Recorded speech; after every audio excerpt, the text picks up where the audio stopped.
Assalamualaikum warahmatullahi wabarakatuh. Nama saya Marta Fania Rahayu.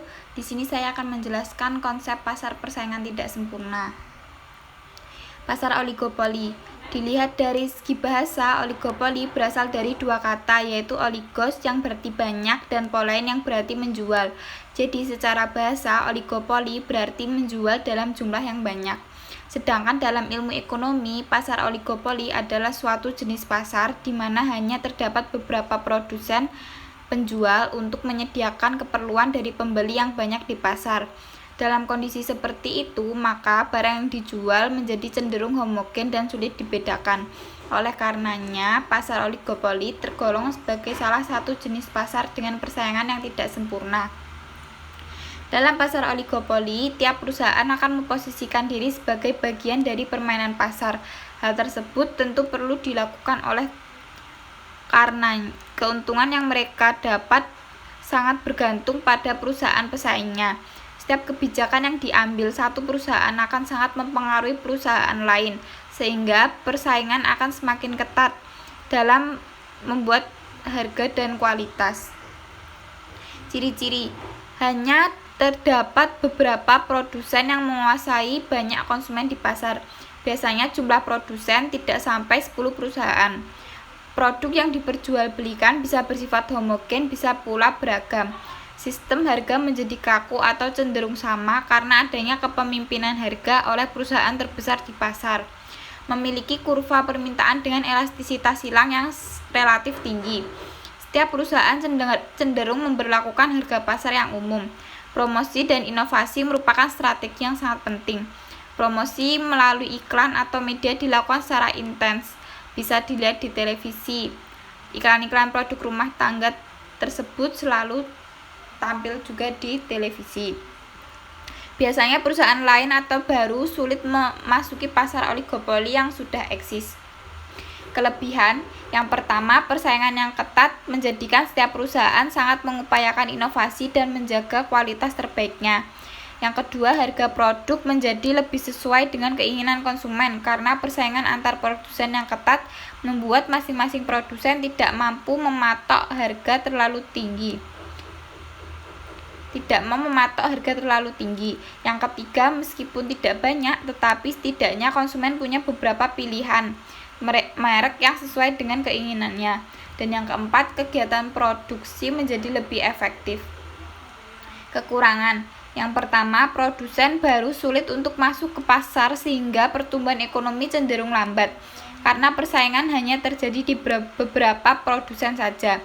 Yang kedua, kebijakan produsen terbesar sangat mempengaruhi pasar dibanding produsen lain di bawahnya.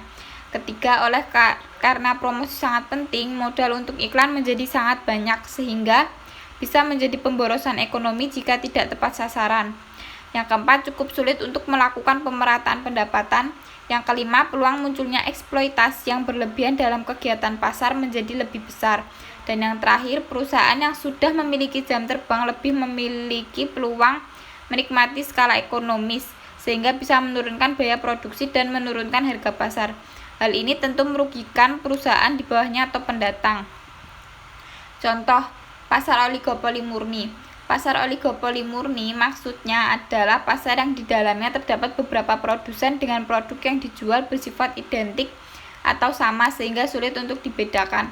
Contoh dari jenis pasar oligopoli murni ini sangat banyak di kehidupan kita, di mana seringkali kita tidak mempedulikan mereknya karena dianggap sama saja. Contohnya adalah air mineral, helm, semen, pipa, dan sebagainya. Yang kedua, pasar oligopoli terdiferensiasi. Berbeda lagi dengan pasar oligopoli terdiferensiasi, di mana barang yang diperjualbelikan meskipun bersifat homogen tetapi bisa dibedakan. Dengan kata lain, ada konsumen yang lebih suka dengan satu merek saja karena mereka menganggap merek lain tidak sesuai dengan seleranya. Contoh dari pasar oligopoli terdiferensiasi ini juga tidak sulit ditemukan dalam keseharian seperti sabun, sampo, bumbu penyedap, makanan, rokok, kartu internet, motor, mobil, dan lain-lain. Selanjutnya, pasar monopolistik. Pasar monopolistik adalah sebuah bentuk pasar di mana ada banyak produsen yang saling berkompetisi dengan produk yang hampir serupa, namun memiliki beberapa perbedaan. Perbedaan ini yang menjadi ciri khas dari produk yang dijual oleh masing-masing produsen. Kegiatan produksi barang tersebut dikenal sebagai produk differentiation atau diferensiasi produk. Karena produk yang diproduksi hampir serupa, masing-masing produsen akan bersaing dari segi kualitas, harga, serta cara pemasaran produk mereka. Ciri-ciri: pertama, memiliki jumlah produsen yang sangat banyak. Kedua, adanya diferensiasi produk. Yang ketiga, masing-masing produsen bersaing dari segi kualitas, harga, serta cara pemasaran produk mereka. Dan yang keempat, produsen bebas untuk keluar dan masuk ke dalam pasar. Kelebihan: yang pertama, banyaknya produsen dalam pasar sehingga konsumen memiliki banyak alternatif produk. Yang kedua, produsen dapat bebas keluar dan masuk pasar karena tidak ada hambatan yang berarti. Dan yang ketiga, banyak inovasi yang dapat dilakukan mulai dari proses produksi atau mengembangkan cara baru untuk menarik konsumen. Kekurangannya: yang pertama, banyaknya produsen dalam pasar membuat persaingan yang ketat. Kedua, karena produsen harus selalu mengembangkan inovasi agar dapat bersaing, akan muncul biaya inovasi yang akhirnya akan dibebankan kepada konsumen melalui harga produk. Yang ketiga, besarnya biaya persaingan yang harus dikeluarkan seperti iklan dan insentif. Terkadang beberapa iklan justru tidak tepat sasaran sehingga menghabiskan biaya yang cukup besar. Biaya insentif seperti bonus produk lain juga akan menimbulkan biaya tambahan. Contohnya, pasar monopolistik banyak kita temui pada kehidupan sehari-hari seperti sampo, sabun, TV, sepatu, air mineral, dan lain-lain. Pada pasar air mineral ada banyak produsen yang memproduksi air mineral seperti Aqua, Fit, Le Mineral, Prima, atau Nestle. Masing-masing produsen memiliki ciri khas tersendiri, seperti kemasan, kualitas, atau ukuran yang membedakan produknya dengan produk saingan. Pasar monopoli.